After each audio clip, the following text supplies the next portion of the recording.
Thank you. Yes, so I'm Ryan Grimm with Dropsite News. Thrilled to be on the stage with these two gentlemen. I wanted to start with Professor Walt, who has for many years been making the argument that it is in the U.S.'s own national interest for it to have a much diminished footprint in the Middle East. It now appears that you're going to get exactly what you've been calling for. Nobody expected, however, that it would be not at a time of our choosing, and that we would be kind of driven out by the force of an adversary's arms. Now, we still have significant assets currently in the region, but our bases are all smoldering and the direction is clear. So the question I'm curious about is, on the other side of this, do you see a more stable world or a less stable world? Okay. Well, first of all, we shouldn't assume that the American military footprint in the region is going to diminish anytime soon. Let's hope it does, because we want the war to come to an end. But there's no guarantee that that's going to happen, and there's some risk that we double down and it turns into an even bigger mess. But I think it would ultimately lead to a more stable world. First of all, the United States has not been a stabilizing force in the Middle East for the past 30 or 40 years. When you think about it, I mean, we destabilized the region when we invaded Iraq in 2003. We have backed military operations in other parts of the Middle East that have also destabilized those regions. So attempting to transform the region to try and remake it in our image has not worked and hasn't made the region any more stable. It's what got us groups like ISIS, it's what got us Al-Qaeda, if you think about it, going back further. So a reduced American footprint would, I think, lead to a more stable region.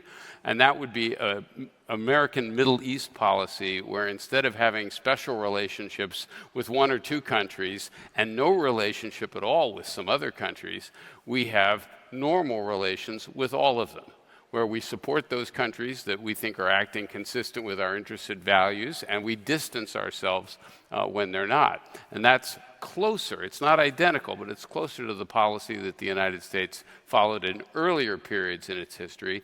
Wasn't perfect, but it left the region in better shape than we have in the last 20 or 30 years. But just to follow up quickly on that, and then I want to bring in Chris, what's the knock-on effect on the rest of the world then?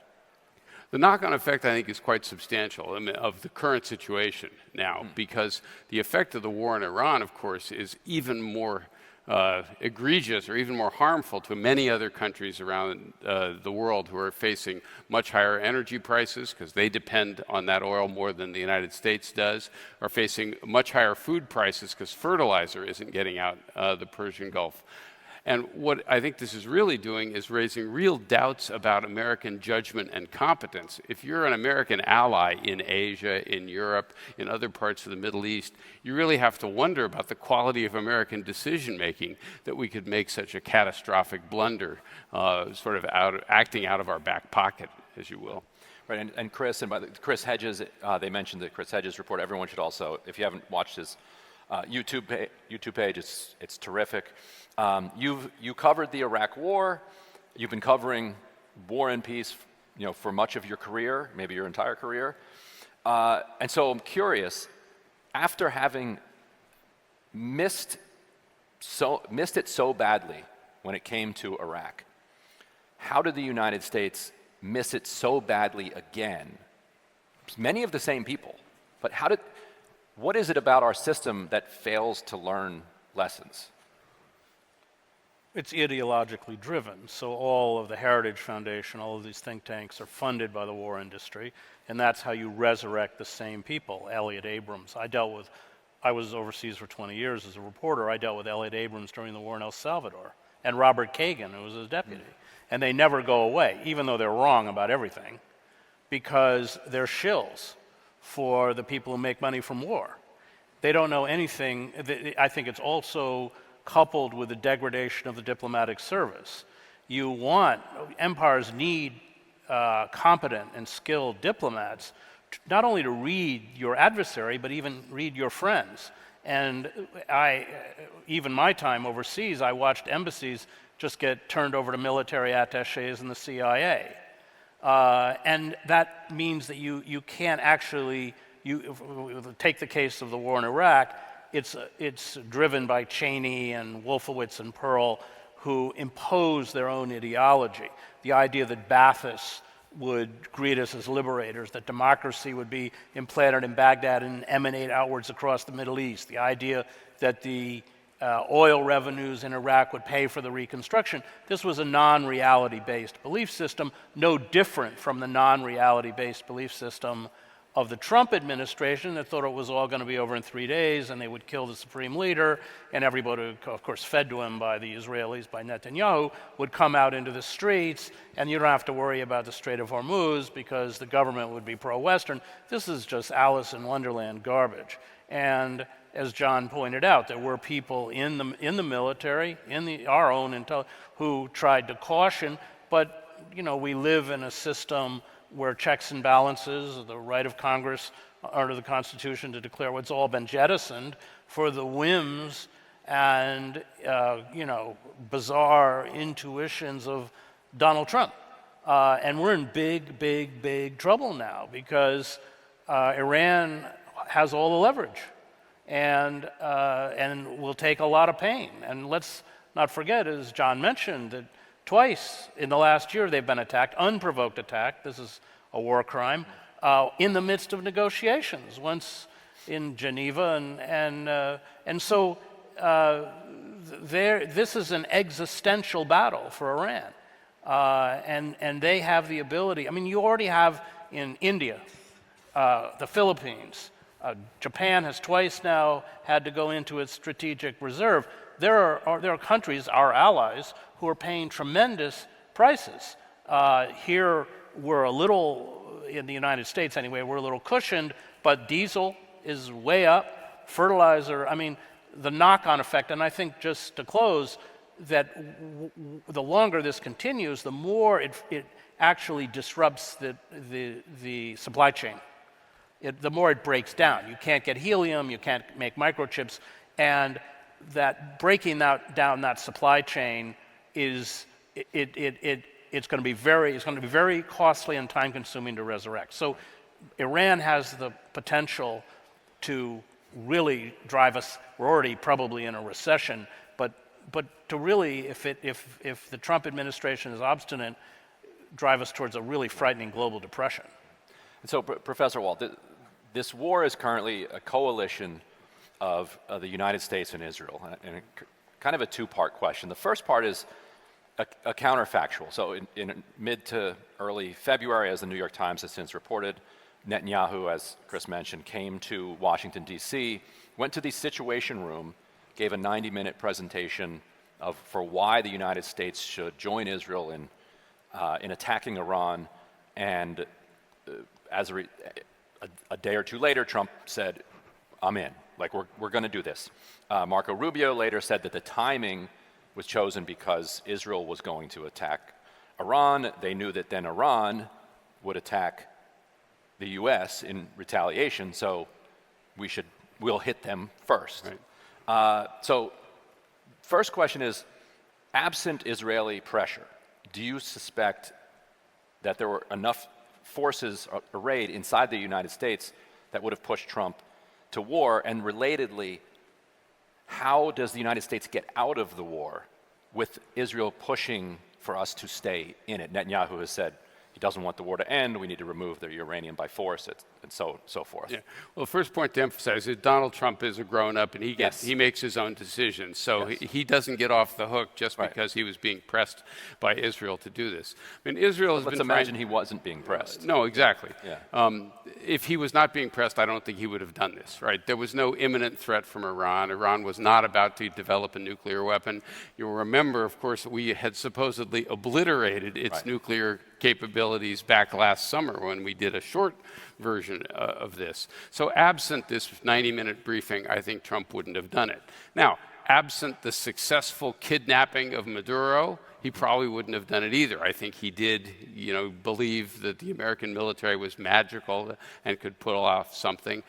They were convinced erroneously that the Iranian regime was about to collapse on its last legs. A sharp rap would be enough to bring down the House of Cards. Had exactly the opposite effect, of course. We have a more radical Iranian government than we had before, and it's somewhat more popular than it was before as well.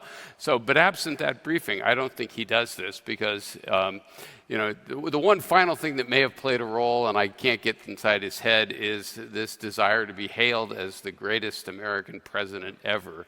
And, if he can deal with Venezuela, maybe deal with Cuba, and then finally deal with Iran, a country we've been at odds with for a long time, he will then, deserve his spot on Mount Rushmore. I don't know how much of a role that played in it, but I think you take that briefing away, right, and this doesn't happen. Right.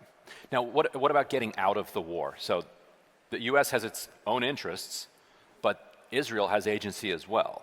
So how difficult is it going to be? And for people who don't know, Professor Walt, the author of the Israel Lobby in American Foreign Policy, so you've studied this. You've studied the influence of the Israeli lobby here in the U.S. more than anybody. So what does the U.S. What does Trump have to do to be able to actually exercise kind of American agency here? Well, he's got to be able to recognize what American interests are and recognize that our interests and Israeli interests are not identical. Right? They overlap in some areas, they don't overlap in a lot of other ones, and this is one where it is not in America's interest, not in Europe's interest, not in our allies in Asia's interest. It's not clear whose interest it's in to keep this war going.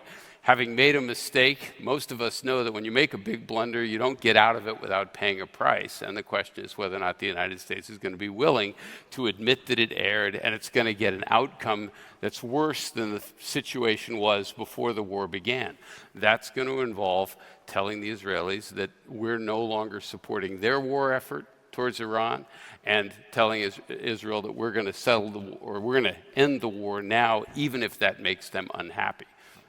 And Chris, as somebody who is so embedded in kind of alternative media structure, I want to get your take on the American public's attitudes towards this war. What has struck me is that, every previous war that the U.S. has entered, it may wind up unpopular by the end, but in the beginning, whether it's Vietnam or Iraq, what have you, there's polling shows overwhelming support, rallying around the flag. That was not at all the case this time. The U.S.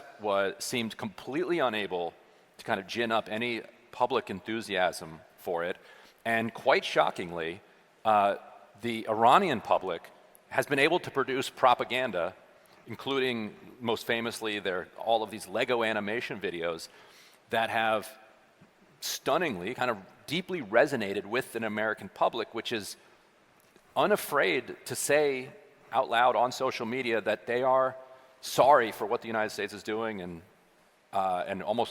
many of them saying we're rooting for you. You standing up to us is rooting for civilization. As somebody in alternative media, does that surprise you, and where does that come from? Because that is a different approach that the American public is taking to war than they've really ever taken before. Well, usually in war, governments will, and they're of course incredibly deceitful, but they will build a case for war, as the case was the war in Iraq.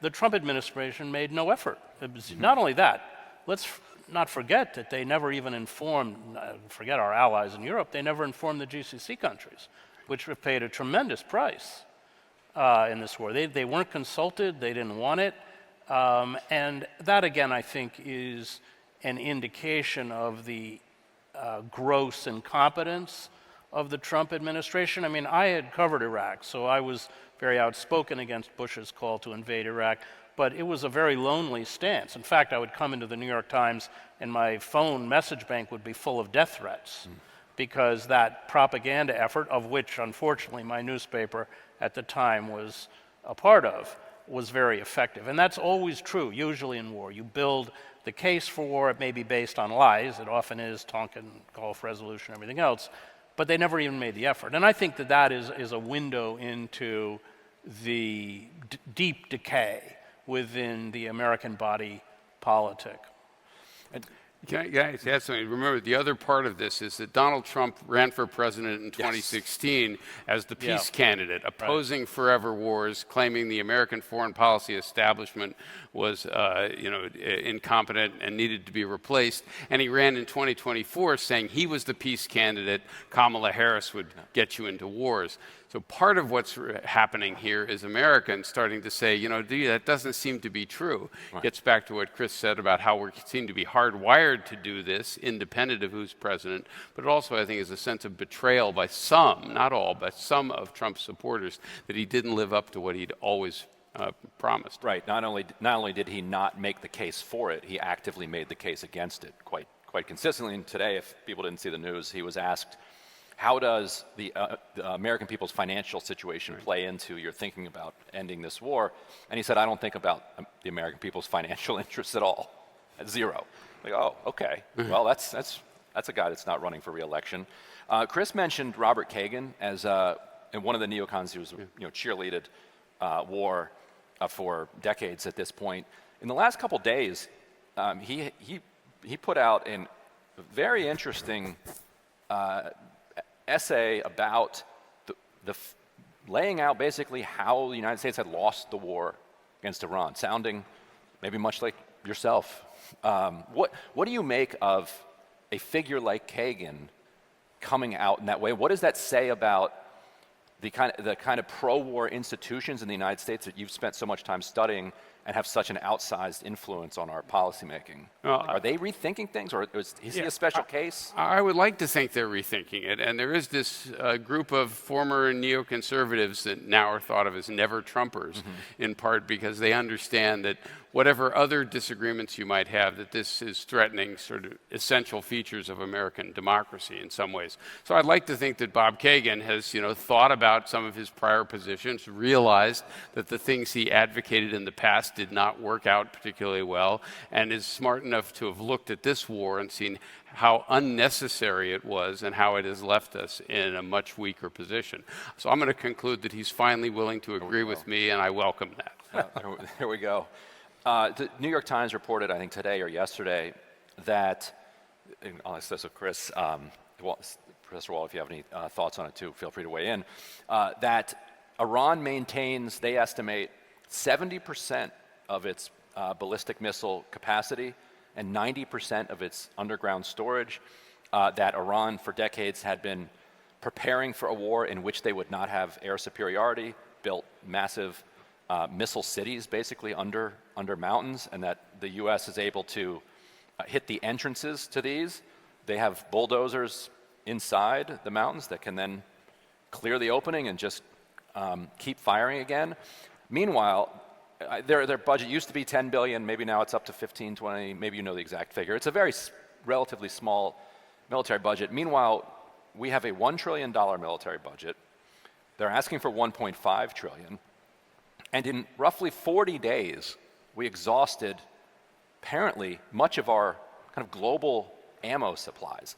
What is it about our military-industrial complex that was revealed to be so deficient? Well, because relative, what are drones? $60,000 to do these drones.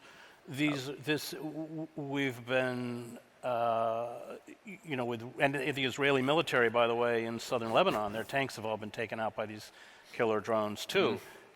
So, in an asymmetrical battlefield, relatively cheap or very cheap equipment. What's a cruise missile is? Do you know the price of a cruise missile? I don't know. It's $1 million or something. We're just firing off these.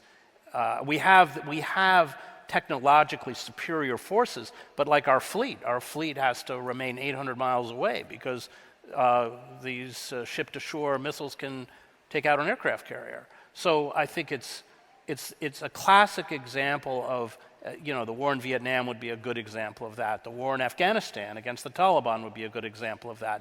We have all of this amazing military hardware, but it can be rendered very ineffective by relatively cheap munitions. And you talked about the ballistic missiles, yes, they're buried, and that's why if you see the picture of the missiles being fired, they're always kicking up these giant dust storms.